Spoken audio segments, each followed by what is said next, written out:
Subscribe to Infidelity Tales Lab. Now, let's begin. Philip Garrison checked his rearview mirror for the third time in 10 minutes as he navigated through the evening traffic towards SeaTac Airport.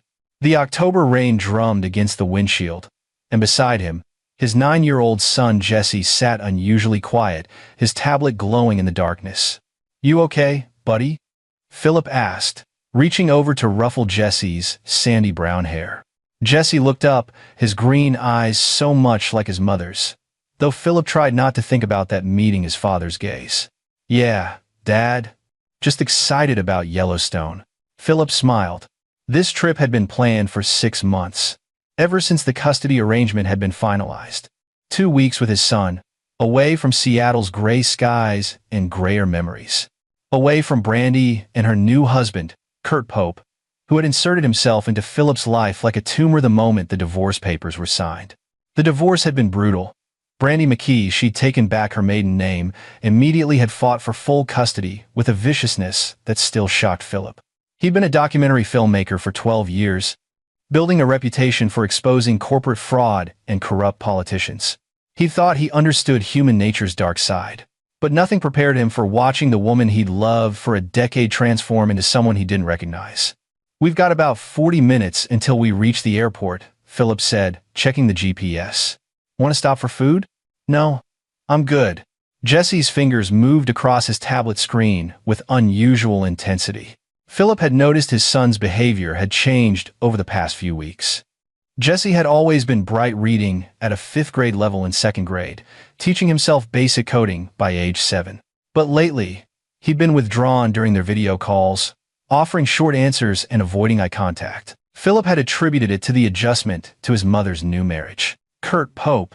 Even thinking the name made Philip's jaw clench. The man had appeared in Brandy's life 3 months before the divorce was finalized, a successful pharmaceutical sales director with perfect teeth, a perfect car, and a perfectly unsettling way of watching Philip whenever they crossed paths during custody exchanges. "Your mom treating you okay?"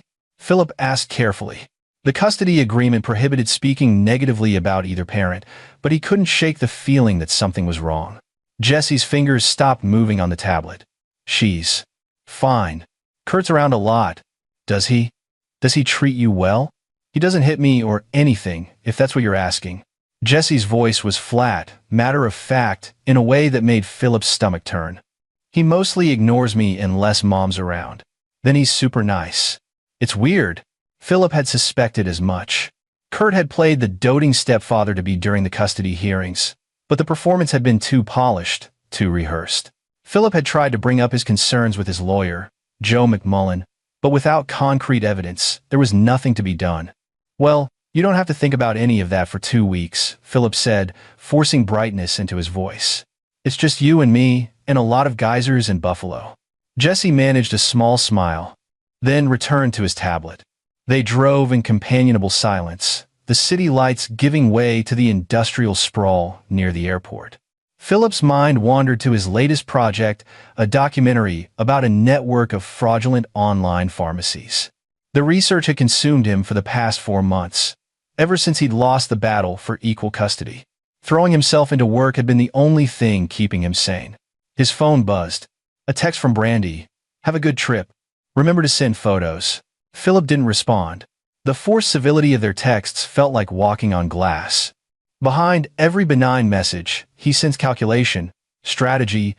Joe had warned him to keep all communication documented and professional.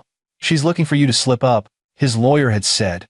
"Everything is potential evidence for the next custody modification hearing." "Dad?" Jesse's voice cut through his thoughts. "Yeah? Can I ask you something?" "Always. If someone knew something bad was going to happen, but telling about it might get them in trouble, what should they do?" Philip's hands tightened on the steering wheel. He glanced at his son, who was staring straight ahead, his small face illuminated by the passing streetlights. "That's a heavy question, Jess. Does this have to do with something specific?" Jesse didn't answer immediately. "It's hypothetical." "Hypothetically," Philip said slowly, "I'd say the person should tell someone they trust, someone who can help, even if it's scary." Jesse nodded but said nothing more. They reached the airport 40 minutes later. Philip pulled into the departure drop-off area, the terminal building bright against the night sky. He felt a strange reluctance to get out of the car, an inexplicable sense of unease that had nothing to do with flying. "Okay, let's grab our stuff from the trunk," Philip said, unbuckling his seatbelt. "Dad, wait." Jesse's voice was urgent, almost panicked. Philip turned to look at his son.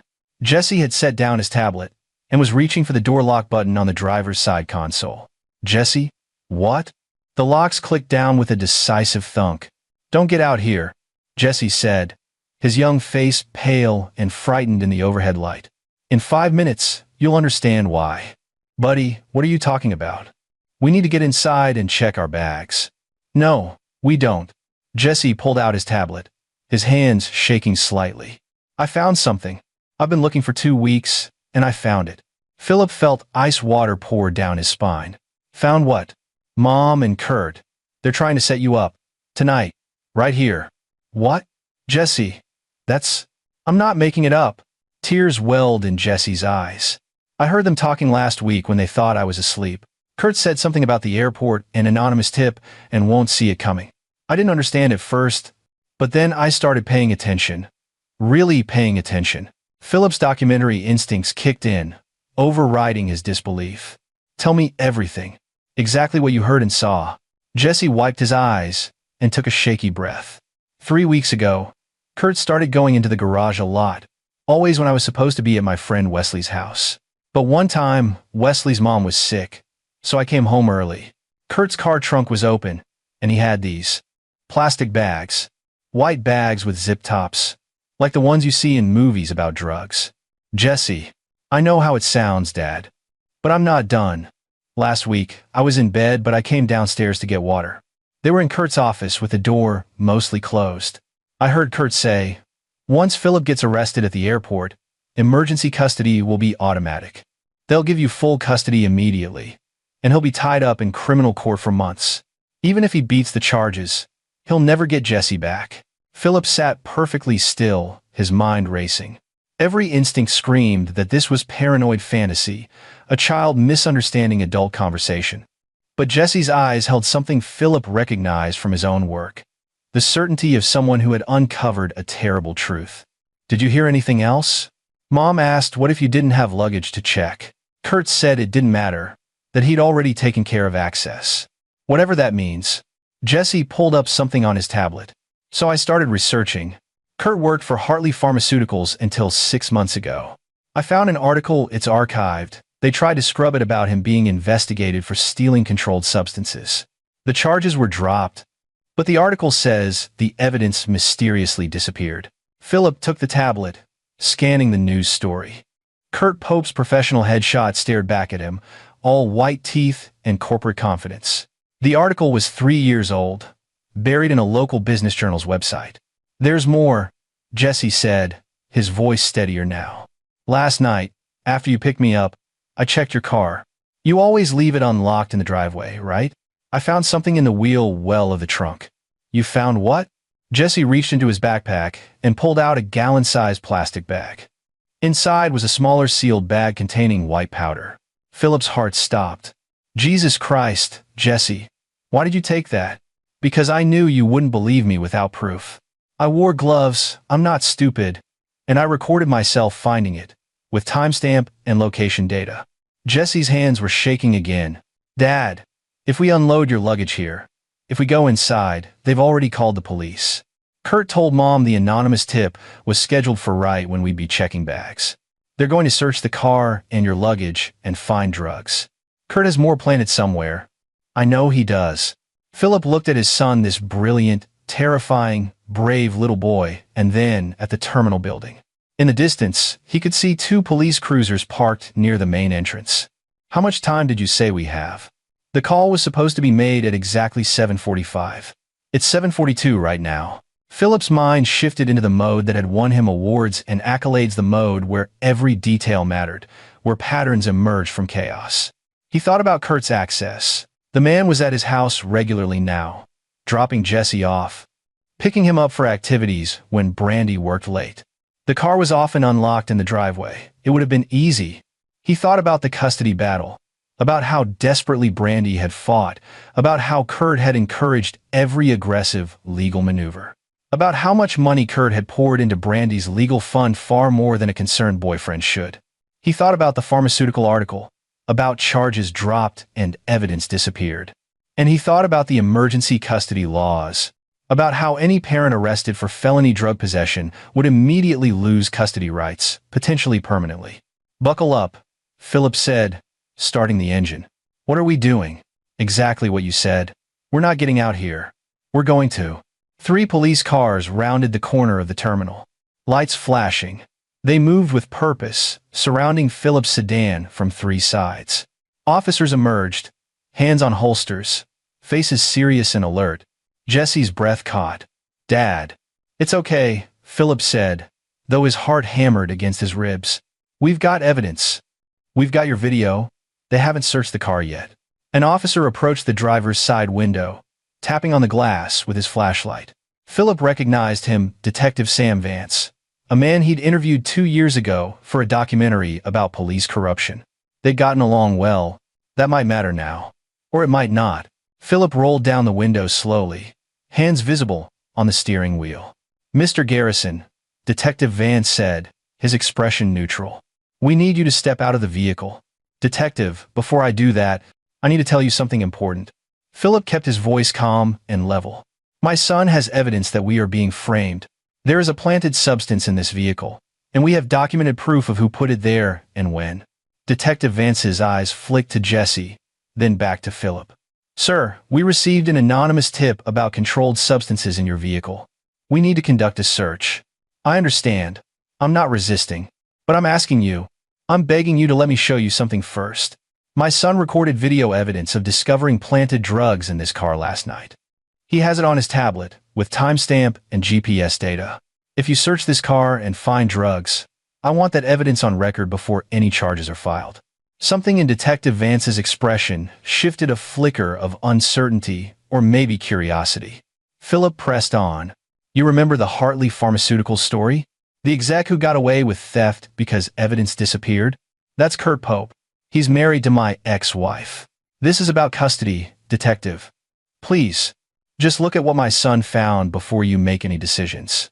Detective Vance studied Philip for a long moment, then looked at Jesse, who held up his tablet with trembling hands. "Show me," the detective said. Philip's hands were steady as he held the disposable coffee cup, despite the fact that his life had nearly imploded less than 2 hours ago. They sat in a small office in the airport police station. Him, Jesse, Detective Vance, and a stern-looking woman who had introduced herself as Detective Anna Hardin. Jesse's video played on the larger screen, showing his small gloved hands carefully removing the package from the wheel well of Philip's car, his voice narrating the time, date, and location. The metadata confirmed everything. "This is compelling," Detective Hardin said, "but it doesn't prove who put it there." "No," Philip agreed, "but it proves the drugs were planted before my son and I left for the airport. Combined with the anonymous tip you received, which I'm guessing came in at exactly 7:45 p.m., it establishes a pattern of premeditation." Detective Vance leaned back in his chair. "We did search your vehicle. Found another package in the lining of your checked luggage. That one was better hidden." Philip's blood ran cold. Jesse didn't know about that one. No, he wouldn't have. It was professional. Someone with experience. Kurt Pope worked in pharmaceutical sales, Philip said. He had access to controlled substances. There's an old investigation that went nowhere. Articles buried, but not deleted. He's done this before. Detective Hardin pulled out a notebook. "Mr. Garrison, what you're describing is conspiracy, false reporting, and drug trafficking. These are serious allegations. I know, and I can prove them if you give me time. That's not how this works. We need evidence now." Jesse spoke up, his voice small but firm. "I can get more evidence. Kurt doesn't know I know anything. Neither does Mom." All 3 adults looked at the 9-year-old boy. "Absolutely not," Philip said immediately. "Jesse, you've done enough. You've done more than enough. This isn't—" "Dad, listen." Jesse set down his tablet and looked his father in the eye. "They're going to try again. Even if the police believe us now, Kurt's smart. He'll cover his tracks. But he thinks I'm just a dumb kid. He doesn't watch what he says around me. Your son has a point, Detective Hardin said. Without concrete evidence linking Pope to the planted drugs, this case falls apart.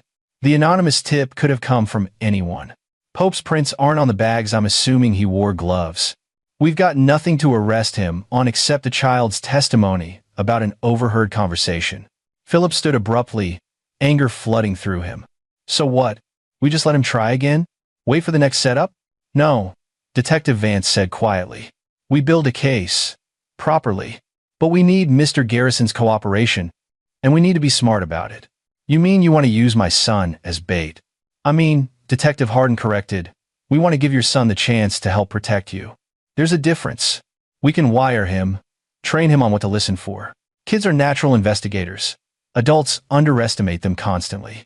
Philip looked at Jesse, at this boy who was too smart for his own good, too brave for his age. No, I won't put you in danger. I'm already in danger, Dad. We both are. If Kurt gets away with this, he'll just try something else. Something worse, maybe. Jesse's eyes were clear, determined. I'm good at this. You know I am. I figured it all out by myself. You're 9 years old. I'm 9 years old, and I just saved you from jail. Give me some credit. Despite everything, the fear, the rage, the bone-deep exhaustion, Philip felt a surge of pride. His son. This incredible, impossible child. Detective Vance pulled out his phone. Let me make some calls. We've got a small window here. Pope and your ex-wife think this operation is proceeding as planned. They're probably celebrating right now. If we move fast, we can use that confidence against them. And if we don't, Philip asked, then you should probably get a very good lawyer, Mr. Garrison. Because without evidence, the drugs we found in your car tell a very different story than the one you're selling. Anna Hardin stood and walked to the window overlooking the airport terminal. There's something else you should know. This isn't the first time we've seen this pattern. Philip and Jesse both turned to look at her. About 8 months ago, we had a similar case. Single father, custody dispute. Arrested at this very airport for possession, with intent to distribute. He claimed he was set up, that his ex-wife's new partner planted the drugs. We found no evidence to support his claims. He went to prison, lost custody of his daughter. Philip felt sick. Let me guess. The new partner worked in pharmaceuticals, medical device sales. Different company, but similar access to controlled substances. Detective Hardin turned back to face them. The father's name was Bernard McGee. His ex-wife married a man named Luther Walker 6 months after McGee went to prison. Walker legally adopted the daughter. You think it's connected, Philip said. I think there's a pattern worth investigating. And I think your son might have just handed us the opening we needed to reopen a case that never sat right with me. Jesse tugged on Philip's sleeve. Dad, we have to help that other girl. Her dad is in prison for something he didn't do. One step at a time, Detective Vance said, but his eyes had sharpened with interest. First, we need to secure Mr. Garrison's position. Then we can look at the bigger picture.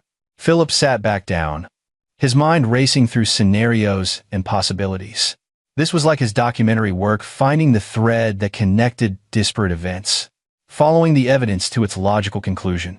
But this time, the stakes weren't professional accolades or viewer ratings. This time, it was his freedom and his son. What's the plan? He asked.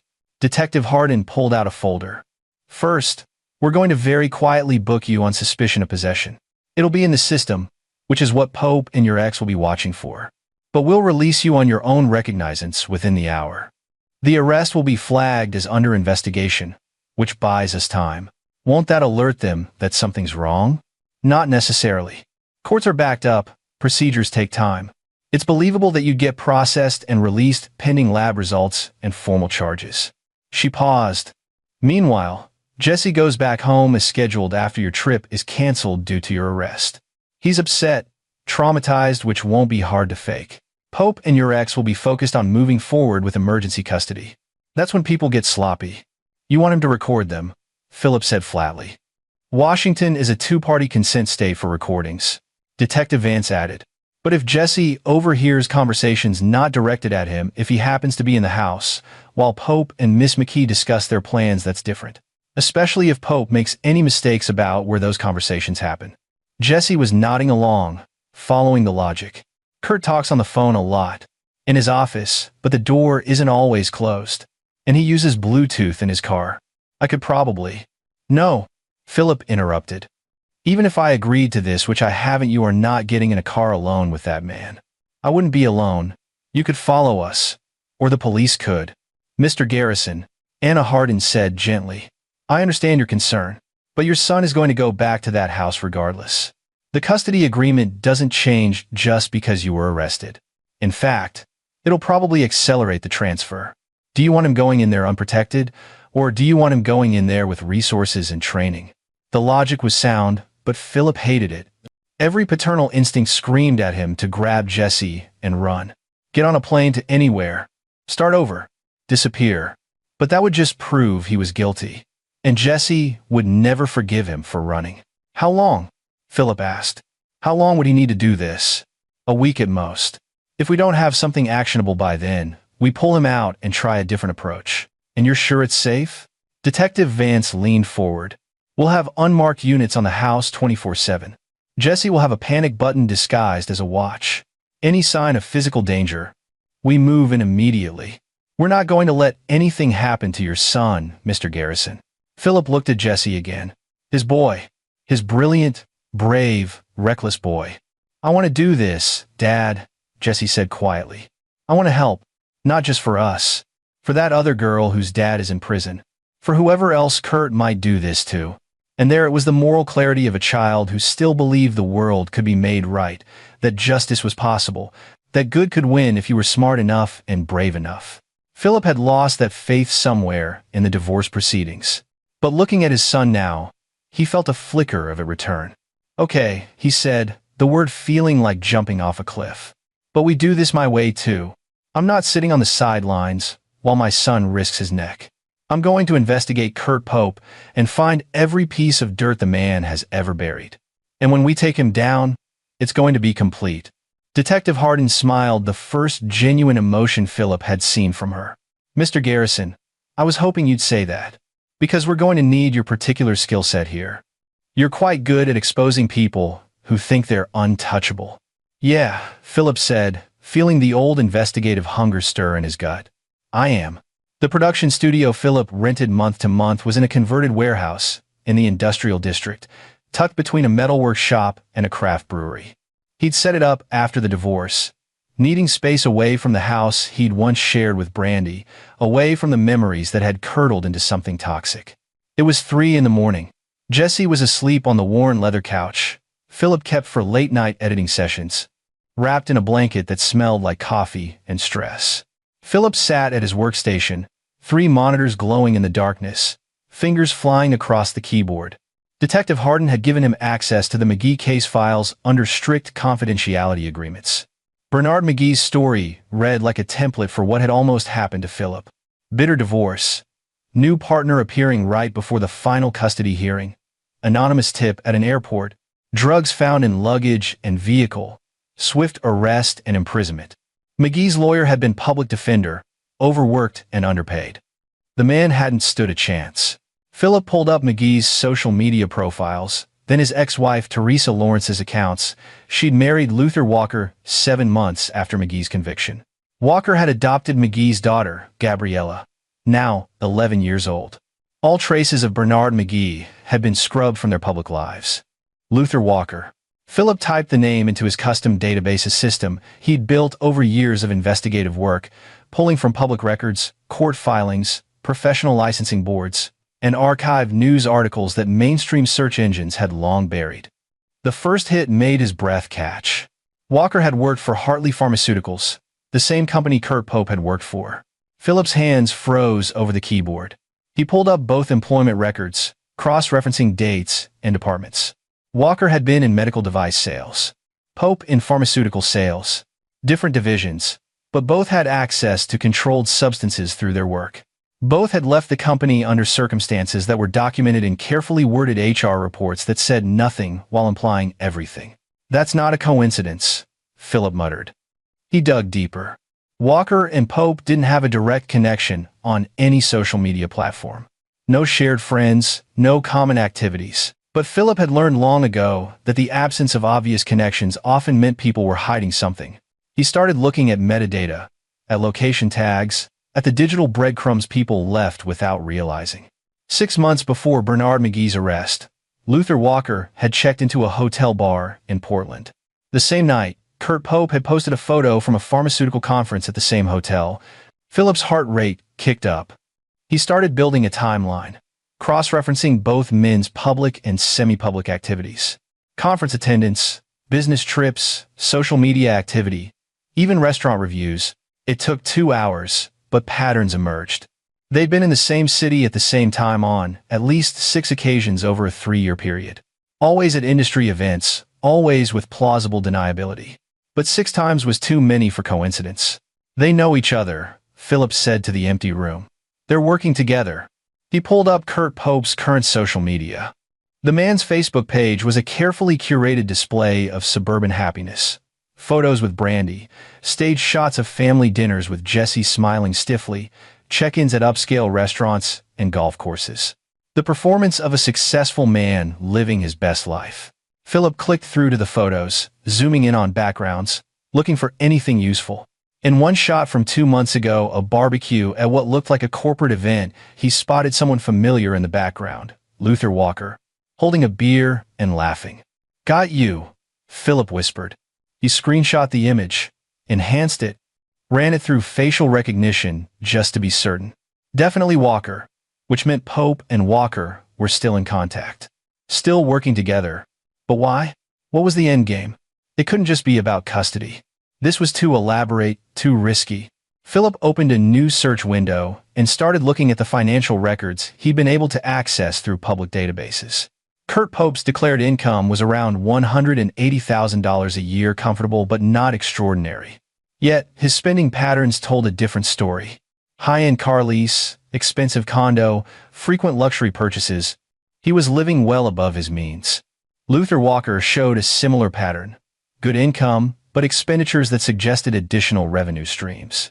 Philip pulled up Bernard McGee's case file again, looking at what he'd missed before. McGee had been a software engineer, divorced from Teresa Lawrence after 12 years of marriage. The custody battle had been contentious, but not unusual until Walker entered the picture. Then, Teresa's legal strategy had become aggressive, expensive, and uncompromising.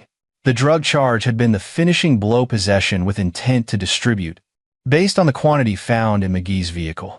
He'd gotten 8 years, served at Monroe Correctional Complex. 8 years for a first-time offense seemed excessive, even with the quantity involved. Philip checked the sentencing records. Judge Marion Sloan presiding. He ran her name through his database. Judge Sloan had a reputation for harsh sentences in drug cases, but she was generally considered fair. Nothing in her record suggested corruption or bias. So, why the heavy sentence for a first-time offender with an otherwise clean record? Unless someone had wanted McGee buried for a long time. Long enough that any custody appeal would be moot. Long enough that his daughter would forget him. Philip's phone buzzed. A text from Joe McMullen, his lawyer. "Heard about the airport. Are you okay? Call me as soon as possible." Philip glanced at the clock. 3:47 a.m. Too early to call. He sent a quick text. "I'm fine. Long story. We'll call you in the morning. Working on something big." He returned to his screens, pulling up Teresa Lawrence's financial records. Her income as a nurse practitioner was steady but unremarkable. Yet, she'd managed to fund an aggressive custody battle, and she'd been able to buy a house in an expensive neighborhood shortly after marrying Walker. The down payment alone would have been significant. Follow the money. It was the first rule of investigative journalism. Philip created a spreadsheet, tracking unusual deposits and expenditures in both Lawrence's and Brandy's accounts, as far back as public records allowed.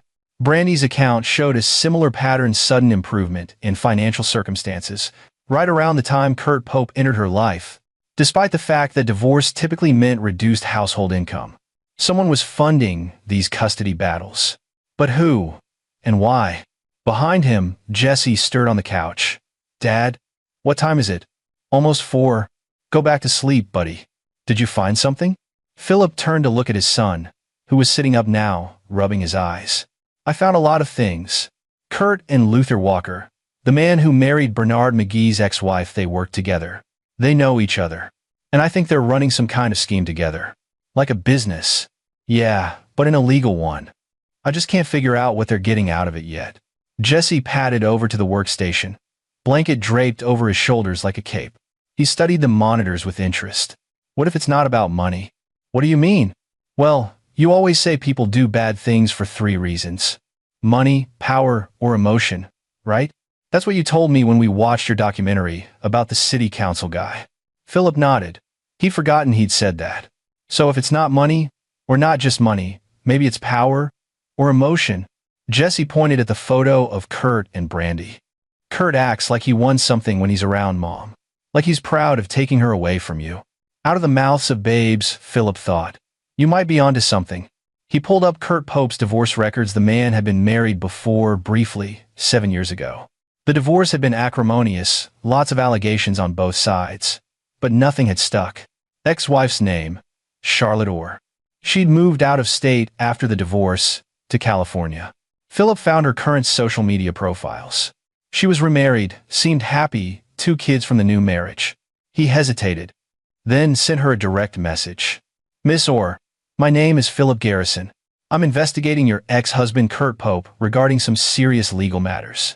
I understand this is unusual, but would you be willing to speak with me? I believe he may have hurt other families the way he hurt yours. He didn't expect a response for hours, maybe days, but his message marked as seen almost immediately. Then 3 dots appeared indicating typing. Is this about custody? Did he try to take someone's kids? Philip's breath caught. He typed quickly. Yes. Can we talk? Give me your number. I'll call you in 5 minutes. My husband's asleep and I don't want to wake him. Philip sent his number, then waited. Exactly 5 minutes later, his phone rang. Mr. Garrison? The woman's voice was wary but urgent. What has Kurt done now? He's married to my ex-wife.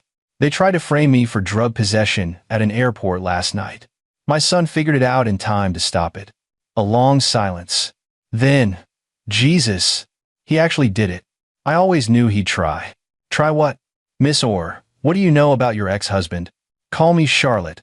And what I know is that Kurt Pope is obsessed with winning. Not with winning, taking things from other men. That's what our divorce was really about, though I couldn't prove it. I need you to explain. Charlotte took a shaky breath. When Kurt and I met, I was engaged to someone else. Kurt pursued me relentlessly. It felt like love at the time, but looking back, it was stalking. He wanted me because someone else had me. Once we were married, he lost interest within a year. Then he found out my ex-fiancée had gotten married, had a kid. Kurt became obsessed with that kid. Started talking about how my ex didn't deserve to be a father. How he was probably a terrible parent. It scared me. Did he ever meet your ex's kid?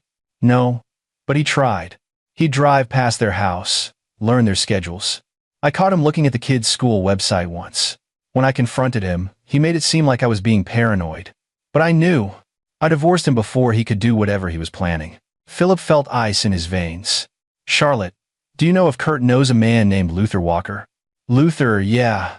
I know that name. Kurt mentioned him a few times toward the end of our marriage. They worked together, I think. Kurt always spoke highly of him. Said he was someone who understood how the world really worked. Did Kurt ever mention anything about custody battles? Setting people up? Not explicitly. But, she paused. There was one weird thing. A few months before our divorce, Kurt got really interested in a news story about a man who'd lost custody after a drug arrest. He saved the article, kept talking about how stupid the guy had been, how he'd walked right into a trap.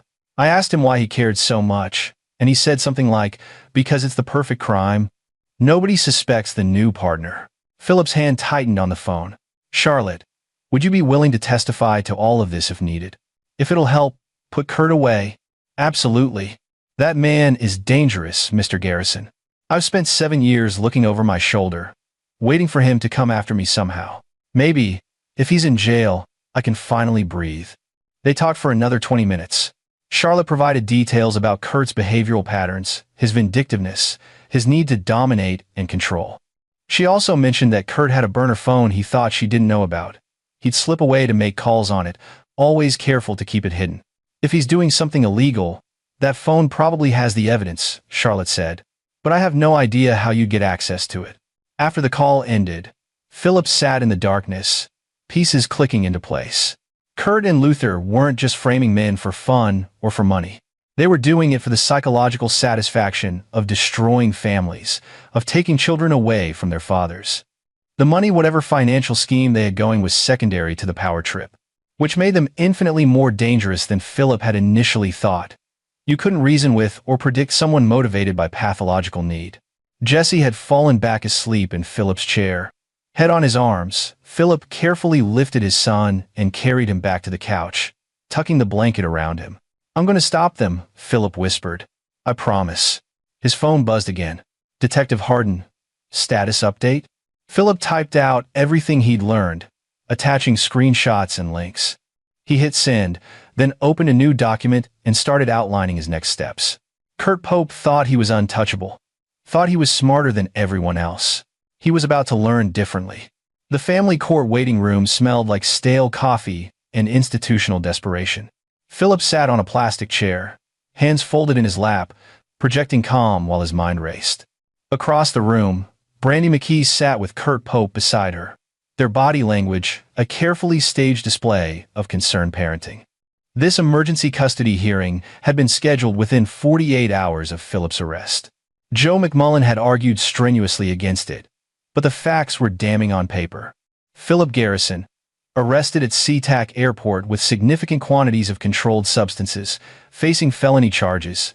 The court had little choice but to temporarily modify custody pending resolution of the criminal case. Except the criminal case was now something quite different than Kurt and Brandy believed. Detective Hardin sat 3 rows behind Philip, dressed in civilian clothes, her badge hidden. 2 other plainclothes officers were positioned near the exits. Philip wore a wire so thin it felt like nothing, but he was hyper-aware of it nonetheless. The past 48 hours had been a carefully orchestrated performance. Philip's arrest had been reported in the local news, a small item on page 6 about a documentary filmmaker facing drug charges.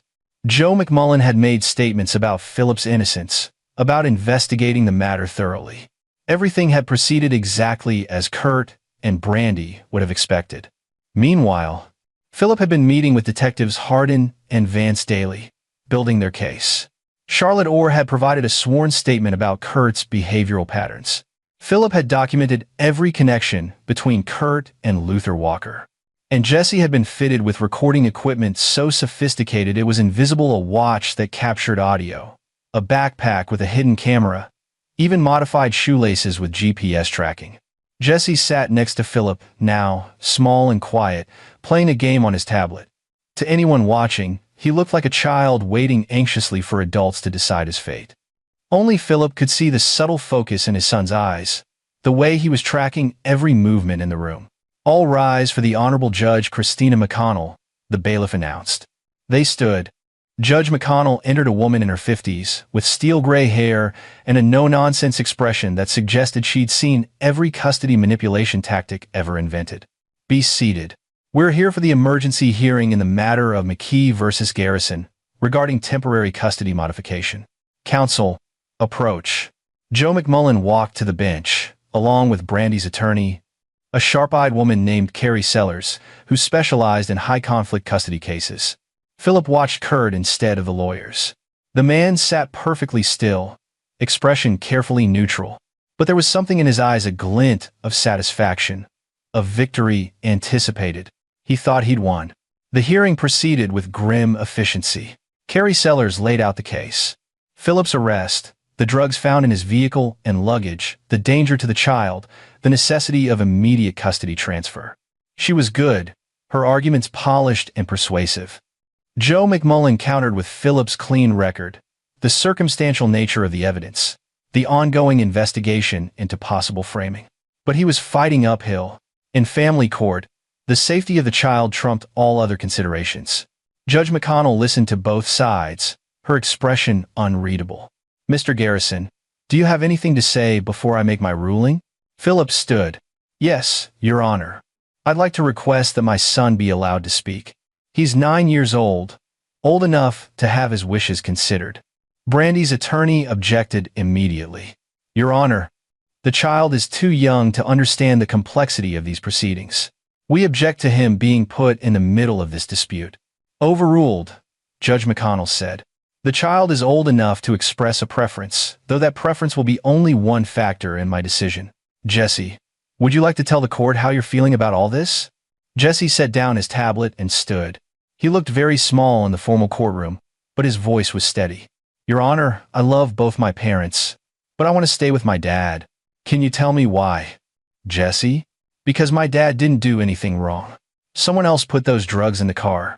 I know, because I found them the night before we went to the airport.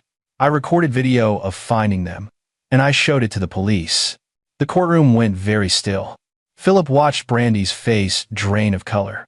Kurt's expression didn't change, but his right hand clenched into a fist on his thigh. You recorded video? Judge McConnell leaned forward. Counsel, was I made aware of this evidence? Joe McMullen stood. Your Honor, the video was provided to law enforcement and is part of an ongoing criminal investigation.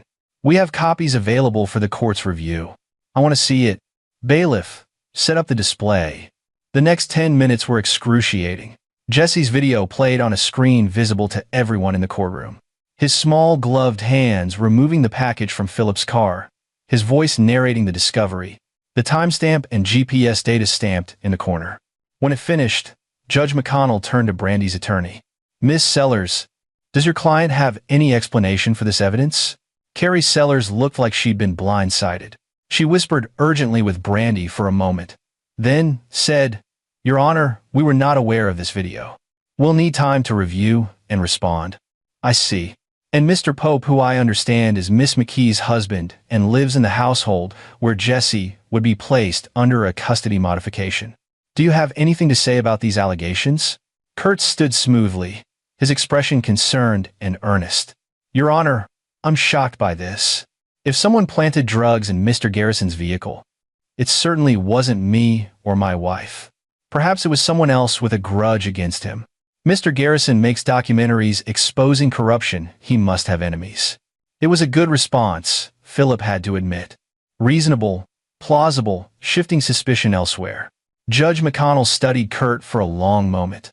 Mr. Pope, you work in pharmaceutical sales, correct? Medical equipment sales. Your Honor, I left the pharmaceutical industry 3 years ago. But you previously worked for Hartley Pharmaceuticals? A flicker of unease crossed Kurt's face. Yes, Your Honor. And you have a colleague, a friend, perhaps named Luther Walker, who also worked at Hartley Pharmaceuticals. Kurt's composure cracked slightly. I know Luther, yes. We've worked together in the past. I don't see how that's relevant. It's relevant because Mr. Walker's current wife was previously married to Bernard McGee, who was convicted of drug possession at this very airport 18 months ago, in circumstances remarkably similar to Mr. Garrison's case. The courtroom erupted. Brandy grabbed Kurt's arm. Carrie Sellers stood, objecting loudly. Joe McMullen was grinning like a wolf. Judge McConnell banged her gavel. Order! Everyone sit down and be quiet. When silence returned, the judge continued. I don't make a habit of ruling on matters outside my jurisdiction, but I also don't make a habit of ignoring obvious patterns. This court denies the emergency custody modification request. Furthermore, I am ordering a full investigation into the circumstances of Mr. Garrison's arrest, and I am referring this matter to the prosecutor's office for review of possible criminal conspiracy. She fixed her gaze on Kurt. Mr. Pope, I strongly suggest you retain criminal defense counsel. You're going to need it. The gavel came down with finality. Philip and Jesse walked out of the courthouse into brilliant afternoon sunshine. Joe McMullen was already on his phone with the prosecutor's office, while Detective Harden conferred with other officers near the parking lot. We did it, Jesse said quietly, slipping his hand into Philip's. You did it, Philip corrected. None of this would have been possible without you, buddy. Behind them, the courthouse doors opened and Brandy emerged, Kurt trailing after her. They were arguing in urgent whispers, oblivious to everyone around them. Get in the car, Philip said softly to Jesse. Now. Jesse obeyed without question, and Philip hit the unlock button on his key fob. As he did, Brandy's voice rose, sharp and angry. You said this was foolproof. You promised me he'd be out of our lives. Keep your voice down, Kurt hissed. It's not over. They have nothing concrete. They have Jesse's video. They know about Luther. How is that nothing? Philip pulled out his phone, making sure his voice recorder app was running. This wasn't an official wire, but Washington was a two-party consent state only for private conversations. Anything said in a public space, like a courthouse entrance, was fair game. Kurt grabbed Brandy's arm, pulling her toward their car. Listen to me. The video only proves the drugs were planted. It doesn't prove we planted them. And the Walker connection is circumstantial. Luther and I were colleagues, so what? That's not evidence of conspiracy. Then why did the judge mention Bernard McGee? Because she's fishing. If we stay calm and don't say anything stupid, this goes away. We deny everything. We stick to our story. And we wait for their case to fall apart.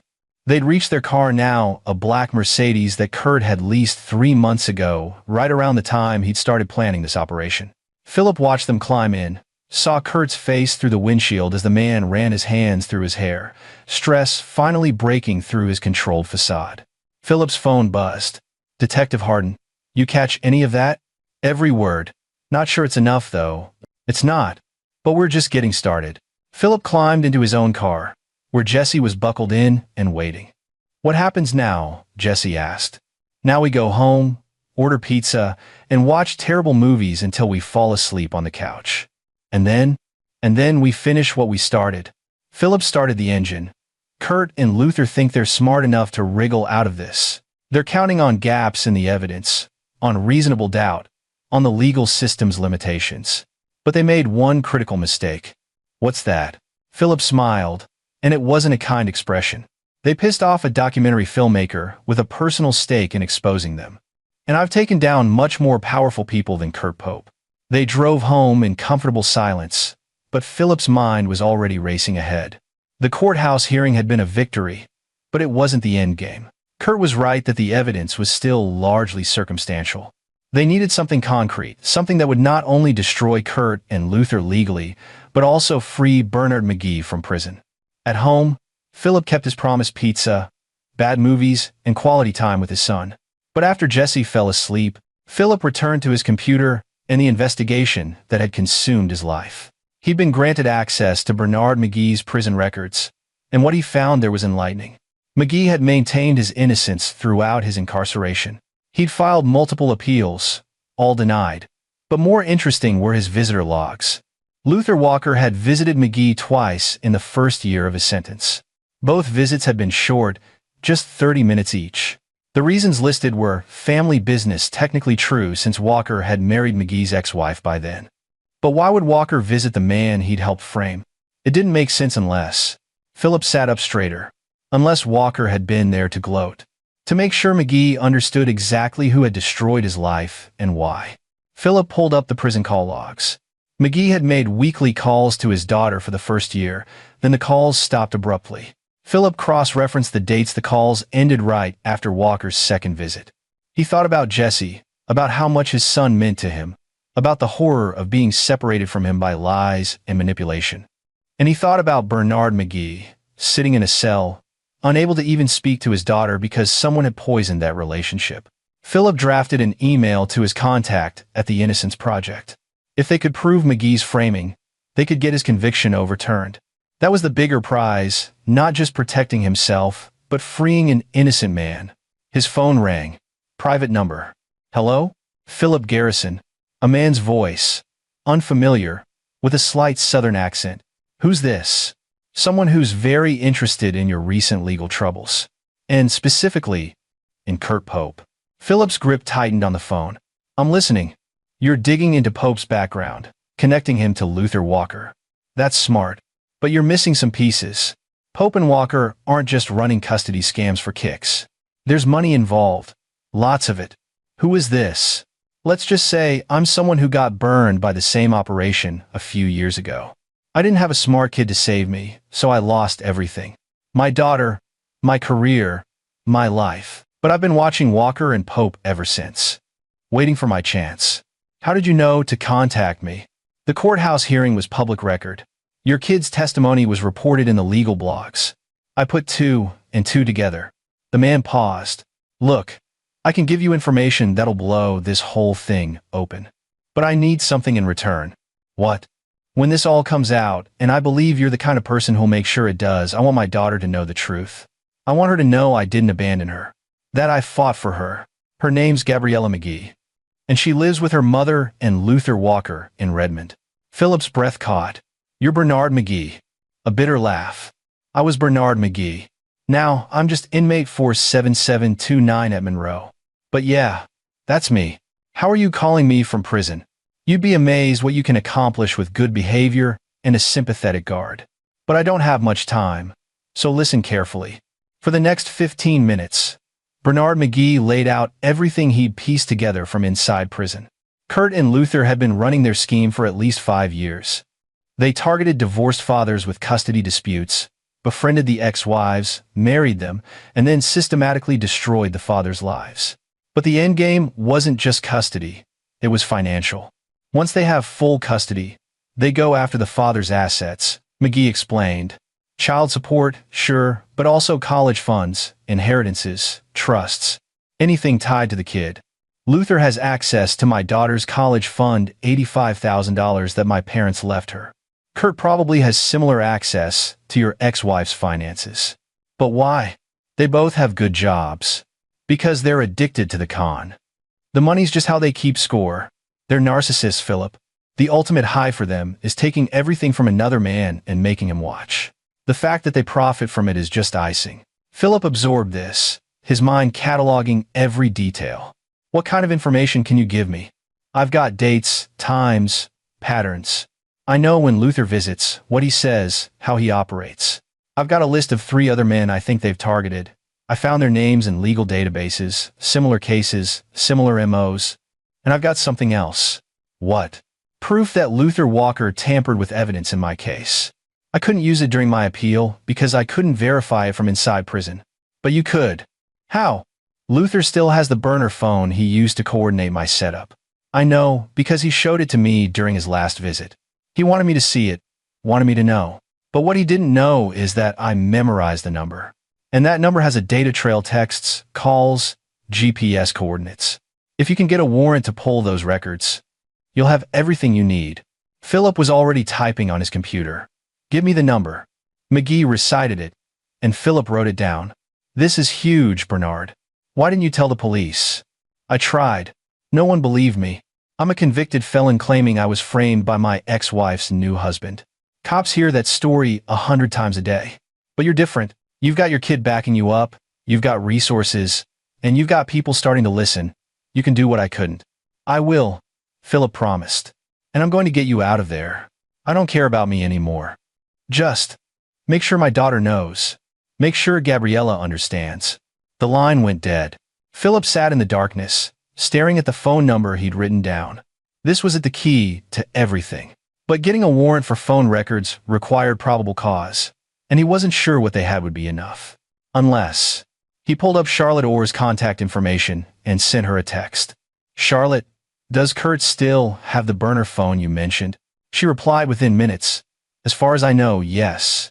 He was obsessive about keeping it. Why? I might need your help getting it. Would you be willing to participate in a sting operation? Tell me what you need. Philip smiled in the darkness. Kurt and Luther thought they were untouchable. They were about to learn otherwise. The plan came together over the next week with the precision of a well-edited documentary. Philip coordinated with detectives Hardin and Vance, who brought in the FBI once they understood the scope of the conspiracy. What had started as a local custody fraud case had evolved into a multi-state investigation of organized crime. Charlotte Orr agreed to contact Kurt, claiming she needed to discuss final disposition of shared property from their divorce. Kurt, always confident in his ability to manipulate women, agreed to meet her at a coffee shop in downtown Seattle. The coffee shop was wired with more recording equipment than a television studio. Philip watched from a van parked across the street, monitors showing multiple camera angles. Jesse sat beside him against Philip's better judgment, but his son had earned the right to see this through. Charlotte entered the cafe at exactly 2 p.m., wearing jeans and a sweater, looking nervous. Kurt arrived 5 minutes later, all smiles and false charm. Charlotte, you look great, Kurt said, kissing her cheek. It's been too long, has it? Charlotte's voice was cool. Seems like just yesterday you were threatening to destroy my life. Kurt laughed, unfazed. Oh, come on. That was years ago. We've both moved on. I'm happily remarried. You're happily remarried. Ancient history. They ordered coffee and sat at a table by the window, a table that had been selected specifically for optimal audio and video coverage. So what's this about? Kurt asked. Your email mentioned property? I've been going through old boxes, found some things I think might be yours. But I wanted to talk to you about something else first. Charlotte leaned forward. I heard about what happened with Brandy's ex-husband, the drug arrest that got thrown out. Kurt's expression didn't change, but his body language shifted, shoulders tensing, hands moving to grip his coffee cup. What about it? I know what you did, Kurt. I always knew what you were capable of. But I never thought you'd actually do it. Do what? I don't know what you're talking about. Frame him. Plant drugs. Destroy a man's life so you could take his kid. Charlotte's voice was steady, matter of fact. Just like you were planning to do to my ex-fiancé before I divorced you. That's ridiculous. You're delusional. Am I? Because I remember conversations, Kurt. I remember you talking about the perfect crime. About how nobody suspects the new partner. About your friend, Luther, who understood how the world really worked. Kurt stood abruptly. I'm not listening to this paranoid nonsense. Thanks for wasting my time, Charlotte. Sit down, Charlotte said sharply. Or I walk straight to the police with everything I know. Kurt froze, then slowly sat back down. His mask of affability had cracked, replaced by something colder, more calculating. What do you want? Money? Because I can. I want the truth. Just once. I want you to be honest about what you are. In the van, Philip watched Kurt's internal struggle play out on his face. The man was weighing options, assessing risks, deciding if Charlotte was a real threat or just a bitter ex-wife. You can't prove anything, Kurt said finally. Maybe not, but Philip Garrison can. And he's a lot better at digging than I am. You're going down, Kurt. The only question is whether you take Brandy with you. Brandy knows nothing. The words came out too quickly, too defensive. Really? So she had no idea you were planting drugs in her ex-husband's car? She just happened to file for emergency custody the moment he got arrested? Come on, Kurt. Nobody's that stupid. She's not part of this. This is Kurt caught himself. But it was too late. Charlotte pounced. This is what? Your scheme? Your operation? How many families have you destroyed, Kurt? How much money have you stolen? You don't understand. These men, they don't deserve their kids. They're weak, pathetic. They can't protect what's theirs. I'm just redistributing assets to people who can appreciate them. In the van, Philip felt ice water pour down his spine. There, it was the confession, the twisted logic, the narcissistic justification. All on tape. Charlotte pressed harder. And Luther? He feels the same way? Luther understands. We're doing what evolution would do, naturally removing inferior males from the gene pool, taking their resources, their offspring. It's not personal. It's just nature. You're insane. I'm enlightened. But you wouldn't understand. You're like Brandy. Like all of them, too sentimental, too caught up in conventional morality to see the bigger picture. Kurt leaned back, some of his confidence returning. But go ahead. Run to the police. They won't do anything. You've got no proof, no evidence. Just the word of a bitter ex-wife. Good luck with that. Charlotte reached into her purse and pulled out a small object, a recording device, clearly visible. You sure about that? Kurt's face went white. He lunged across the table, grabbing for the recorder, but Charlotte was faster. She jumped back, holding it out of reach. Looking for this? Or maybe for the burner phone you used to coordinate Bernard McGee's framing? The one with all those texts between you and Luther? Kurt's hand dropped to his jacket pocket, patting it reflexively. The gesture was unconscious, automatic, and it told Philip exactly what he needed to know. That's right, Charlotte said. I know about the phone, and so do the police. It's over. Kurt's face transformed into something ugly and frightening. You have no idea what you've just done. You think Philip Garrison is going to protect you? You think the police care about any of us? You're all just pieces on a board, and I'm the only one who understands the game. The cafe door opened, and Detectives Hardin and Vance entered, badges out. 3 more officers followed. Kurt Pope, Detective Hardin said, "You're under arrest for conspiracy to commit fraud, distribution of controlled substances, evidence tampering, and making false reports to law enforcement." Kurt didn't run or resist. He simply stood there, looking at Charlotte with an expression of absolute hatred. "This isn't over." "Yeah," Detective Vance said, pulling out handcuffs. "It really is." As they led Kurt away, Detective Hardin confiscated his phone and the burner phone from his jacket pocket. Evidence secured. In the van, Philip exhaled for what felt like the first time in weeks. Jesse grabbed his hand, squeezing tight. "We got him, Dad." "Yeah, buddy. We got him." Luther Walker was arrested at his office 3 hours later, thanks to the phone records from Kurt's burner that showed hundreds of coordinated communications. The FBI seized his devices and found a spreadsheet documenting every custody scam they'd run over the past 5 years, dates, targets, profits, and detailed notes on their methodology. 6 families in total. 6 fathers destroyed. Hundreds of thousands of dollars in stolen college funds, child support, and liquidated assets. Bernard McGee's case was the first domino. Within a week, the Innocence Project had filed for his conviction to be overturned based on the newly discovered evidence. A judge granted the motion, and McGee walked out of Monroe Correctional Complex after 18 months of wrongful imprisonment. Philip was there to meet him, along with Jesse and Detective Hardin. McGee looked older than his 42 years, his eyes haunted but also fierce with renewed purpose. "Thank you," McGee said, shaking Philip's hand. "I don't have words for what you've done." "Thank my son," Philip replied. "He's the one who figured it out." McGee knelt down to Jesse's level. "You saved your dad, and you saved me, and you saved my daughter, even if she doesn't know it yet. That takes real courage." "Are you going to see Gabriella now?" Jesse asked. McGee's face crumpled. "I want to, but she's been told I'm a criminal, that I abandoned her. I don't know if she'll even talk to me." "She will," Jesse said with certainty. "Because you didn't give up. My dad taught me that people who love you don't give up." Philip felt his throat tighten. Out of the mouths of babes, the trial took 8 months to prepare.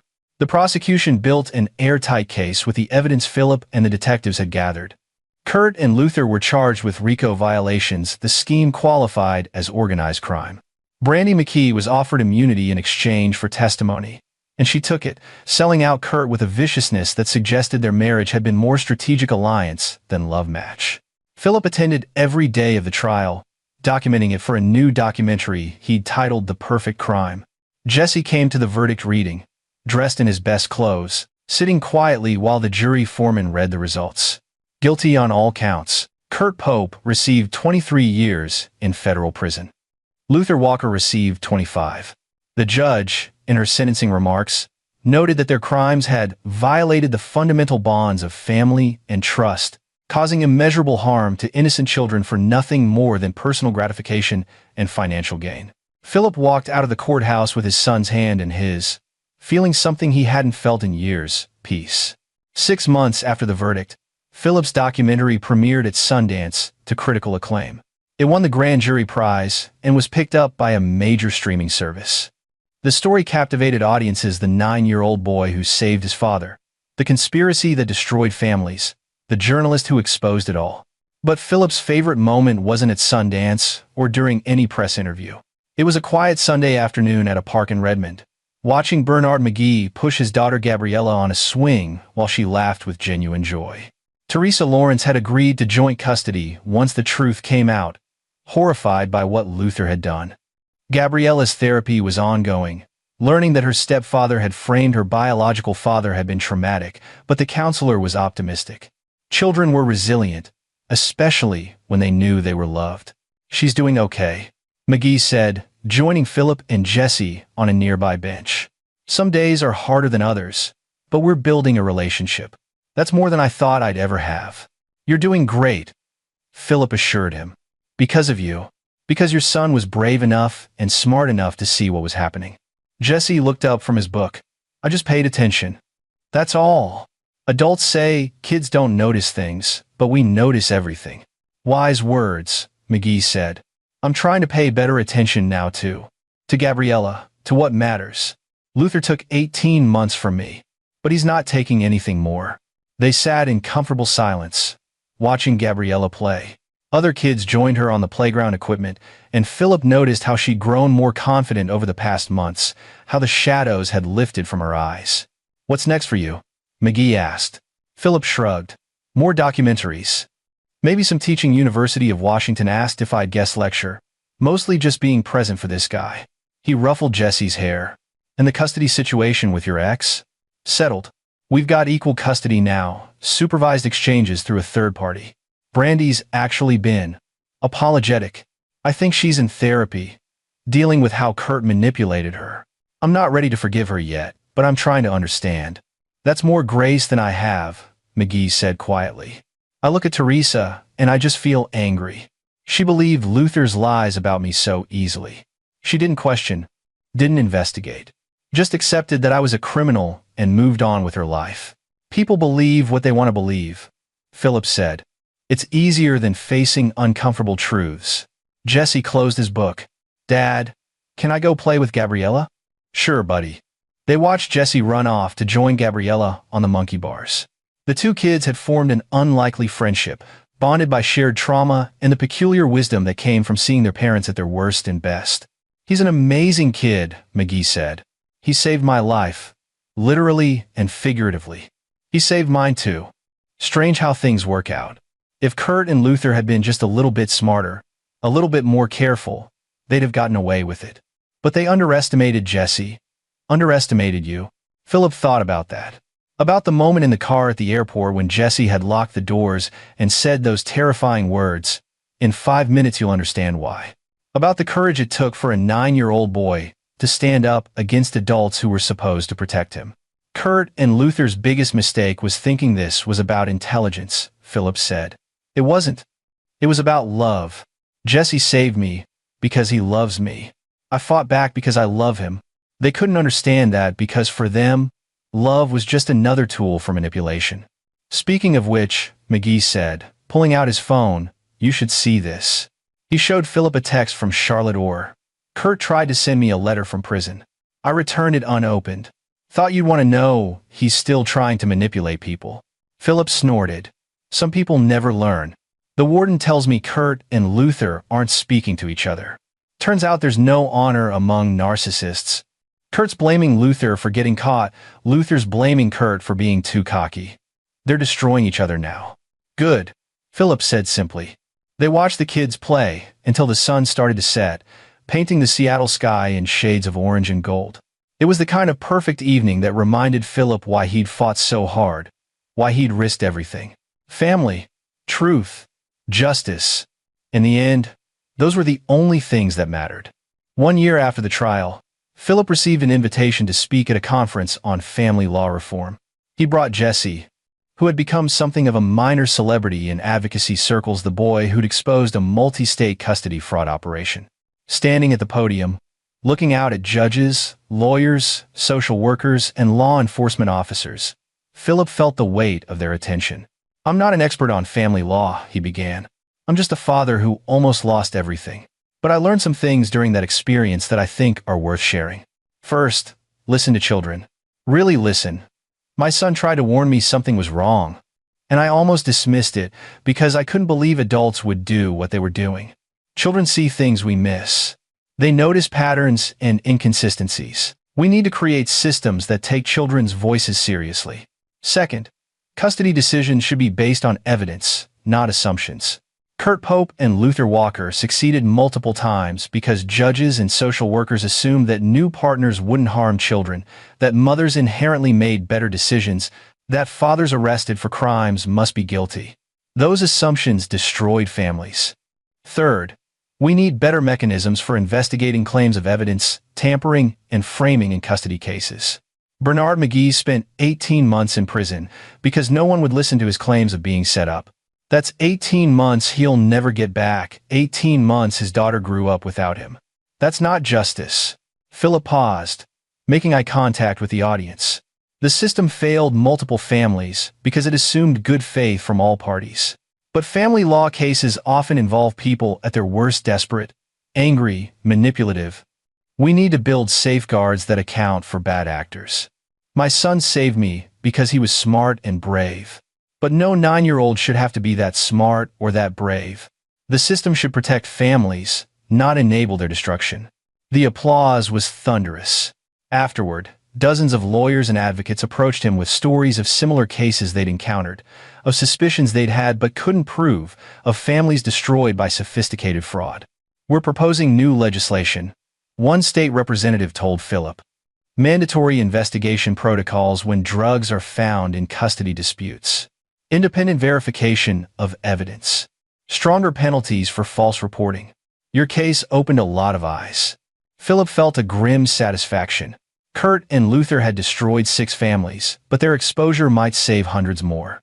That evening, back in their hotel room, Jesse worked on his homework while Philip reviewed interview footage for his next documentary. The TV played quietly in the background, a news program discussing criminal justice reform. "Dad," Jesse said suddenly. "Yeah. Do you think Mom really didn't know what Kurt was doing?" Philip set down his laptop. It was a question Jesse asked periodically, in different forms, seeking an answer that would make sense of what had happened. "I think she knew some of it," Philip said carefully. "Maybe not the full extent, but enough that she should have asked questions. I think she chose not to look too closely because Kurt was giving her what she wanted a way to win the custody battle." "Is that as bad as what Kurt did?" "It's different. Kurt and Luther were the architects. They planned and executed everything. Your mom, she was complicit. She let it happen. That's its own kind of wrong. But you still let me see her. Because she's your mother, and she loves you, even if she made terrible choices. People are complicated, Jess. They're not always all good or all bad." Jesse absorbed this. "I don't think I'll ever trust her the way I trust you." "That's okay. Trust is earned, and she has a lot of work to do to earn yours back. If she ever does." They returned to their respective tasks, the quiet companionship of father and son more precious now than it had ever been before. Philip's phone buzzed. A text from Detective Hardin. "Thought you'd want to know we've received tips about 2 more potential victims of Pope Walker. Opening new investigations. Your documentary is making a difference." Philip smiled. Kurt Pope had thought he was running the perfect crime, that he was smarter than everyone else, that his victims were weak and wouldn't fight back. He'd been wrong on every count. And now, from a prison cell, he'd have years to contemplate that mistake.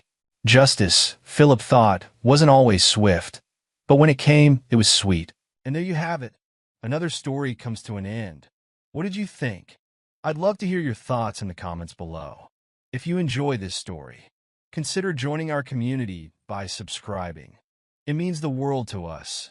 For more stories like this one, check out the recommended videos on screen. And I'll see you there.